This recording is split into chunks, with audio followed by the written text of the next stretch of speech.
Bonjour à tous et à toutes et bienvenue sur cette vidéo proposée par le réseau des plasmas froids du CNRS. Dans cette vidéo, je vais vous présenter l'un des outils mutualisés du réseau, l'interféromètre micro-ondes. C'est un outil de diagnostic des plasmas qui peut être mis à disposition des chercheurs qui en font la demande auprès du réseau des plasmas froids. Vous pourrez retrouver en fin de vidéo les modalités d'emprunt de l'équipement. Dans cette première partie, je vais tout d'abord faire un bref rappel du principe de base de l'interférométrie micro-ondes. C'est donc une méthode de diagnostic des plasmas qui permet de déterminer la valeur de la densité électronique moyenne d'un plasma. Le principe est le suivant. Lorsqu'une onde micro-onde traverse un plasma, elle va subir un déphasage par rapport à l'onde qui n'aurait pas vu de plasma. Ce déphasage va dépendre de l'indice optique du milieu traversé suivant l'équation qui apparaît en haut de votre écran. Cet indice optique va lui dépendre de deux termes. Le premier terme, c'est la fréquence de l'onde micro-onde utilisée, et le second terme, c'est la fréquence plasma électronique. Cette fréquence plasma électronique dépend elle-même de la densité électronique du plasma. On obtient donc une relation simple entre le déphasage de l'onde micro-onde et la densité électronique. On peut voir que le déphasage est tout simplement proportionnel à l'intégrale de la densité électronique du plasma le long du trajet de l'onde micro-onde. Si l'on considère un cas idéal avec un plasma homogène, avec une densité électronique constante dans tout son volume, on va donc mesurer un déphasage qui est directement proportionnel à la densité électronique moyenne de notre plasma. Dans cette équation, on voit apparaître la notion de densité critique. Au-delà de cette valeur, l'onde micro-onde ne pourra plus traverser le plasma et elle sera totalement réfléchie.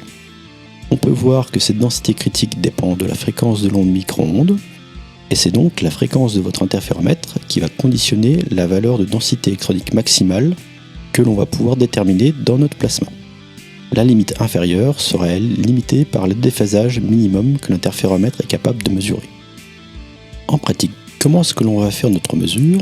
On va tout simplement aligner un émetteur et un récepteur micro-ondes de part et d'autre de notre réacteur plasma. Tout ce dont on a besoin, c'est de deux fenêtres transparentes au micro-ondes, en verre par exemple, et placées en face à face. Quand le plasma est éteint, on détermine notre référence de phase. Ensuite, lorsque le plasma est allumé, on va mesurer un déphasage de l'onde qui nous permet donc de remonter à la densité électronique avec les équations que l'on a vues juste avant. Pour une description plus complète de la propagation d'une onde micro-ondes dans un plasma, notamment en présence de champs magnétiques externes que l'on a négligés dans les équations que je vous ai présentées, je vous invite à venir consulter les différentes présentations qui sont disponibles sur le site du réseau des plasmas froids. Dans cette seconde partie, je vais vous présenter l'interféromètre micro-ondes dont on dispose au sein du réseau des plasmas froids. Lorsque vous empruntez l'équipement, vous recevez une valise contenant les éléments suivants. Un émetteur, un récepteur, deux boîtiers de contrôle, ainsi que les différentes connectiques associées et les manuels d'utilisation. Pourquoi deux boîtiers de contrôle? Le premier est le boîtier standard qui permet de réaliser des mesures de densité électronique dans des plasmas basse pression où les collisions électroneutres sont négligeables et pour lesquelles les équations que je vous ai présentées précédemment sont valides. Le second boîtier lui permet de tenir compte des collisions électroneutres en mesurant l'atténuation de l'onde micro-ondes et permet donc d'envisager des mesures jusqu'à la pression atmosphérique. Pour plus de détails, je vous invite là aussi à vous rendre sur le site du réseau des plasmas froids où vous pourrez trouver une description plus complète. Quel que soit le boîtier utilisé, l'interféromètre fonctionne à une fréquence de 26,5 GHz et permet donc de mesurer des densités électroniques jusqu'à environ 3 × 10^12 par cm3. Il peut mesurer un déphasage minimum de l'ordre de 0,1 degré, ce qui correspond donc à une densité électronique minimum de 10 puissance 9 par cm3, pour une longueur de plasma de 5,5 cm.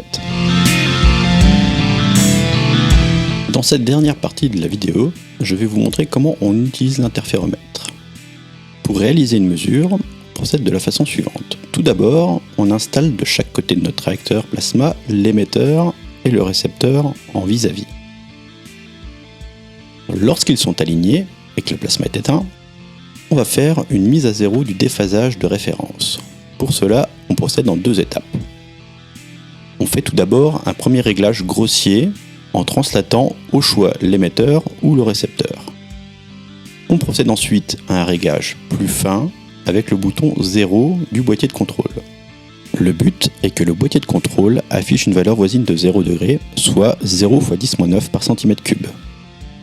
Une fois le 0 de l'appareil réglé, il suffit alors d'allumer le plasma et le boîtier de contrôle affiche alors directement la valeur de la densité électronique moyenne le long de l'axe entre l'émetteur et le récepteur, à condition d'avoir sélectionné la longueur de plasma traversée avec le bouton correspondant du boîtier.